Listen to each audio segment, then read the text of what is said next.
ونصلي على رسوله الكريم اما بعد فاعوذ بالله من الشیطان الرجیم بسم اللہ الرحمن الرحیم۔ سامعین کرام، بعض دفعہ یہ دیکھا گیا ہے جب نمازی اس مصلی پر نماز پڑھتا ہے کہ جس پر کعبہ معظمہ کا نقشہ یا مدینہ منورہ کا نقشہ بنا ہو، اب جب اس پر بندہ نماز پڑھتا ہے تو خیال ذہن میں یہ بھی آتا ہے کہ ابھی تو نماز پڑھ رہا ہے، بہتر ہے، لیکن بعض دفعہ اس بات کا مشاہدہ کیا گیا ہے کہ اس مقدس اور مبارک نقشے کے اوپر پیر پڑ جاتا ہے، یا جب وہ منبر پر بچھایا جاتا ہے تو خطیب اس پر بیٹھ بھی جاتا ہے۔ لہذا ہمیں کیا کرنا چاہیے ان مصلوں کے بارے میں؟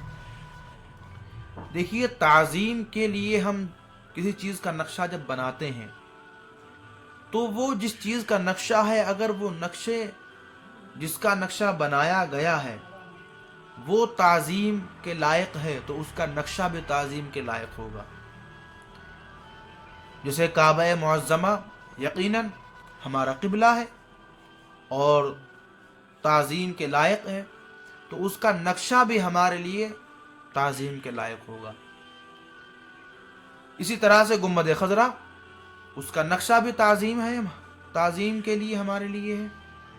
تو اب یہ تعظیماً نقشے جو بنائے گئے، تیار کیے گئے خاکے، ان کو دیواروں پر انسان ٹانگتا ہے خوبصورتی کے لیے بھی، اور ظاہر سی بات جب دیوار پہ ٹانگا جا رہا ہے تو اس میں کوئی دقت بھی نہیں ہے۔ لیکن وہیں پر اگر یہ مقدس نقشے کسی چیز پر نقش کر دیے گئے اور وہ چیز بچھا دی گئی دری پر، چادر پر، قالین پر، تو اب ان کی بے حرمتی ہونے کا قوی اندیشہ ہے، انسان پیر رکھ دے گا اس کے اوپر۔ اور کچھ اس قسم کی عبارت آپ دیکھیں گے ہدایہ کے اندر بھی ہے کہ کئی دفعہ اس بات کا مشاہدہ کیا گیا ہے کہ لوگ اس تعظیم کے نقشے پر پیر بھی رکھ دیتے ہیں، بیٹھ بھی جاتے ہیں، تو اس سے اس کی بے حرمتی ہوتی ہے۔ اور بہت سی سوشل میڈیا کے اوپر ایسے ویڈیوز بھی آپ نے دیکھے ہوں گے کہ یہود و نصارہ جو مصلی وغیرہ تیار کرتے ہیں تو جہاں پر ہم سجدہ کرتے ہیں وہاں پر کچھ عجیب و غریب نشان بنے ہوتے ہیں،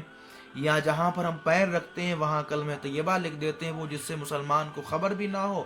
اور وہ ان تمام تعظیم والے نقشوں کی جو ہے بے حرمتی کرے۔ لہذا ہمیں جب مصلی نماز کے لیے خریدنا چاہیے تو ہم سوچ اور سمجھ کر خریدیں کہ اس کے اوپر کسی قسم کی کوئی تصویر نہ بنی ہو۔ بہتر یہی ہے کہ ہم اگر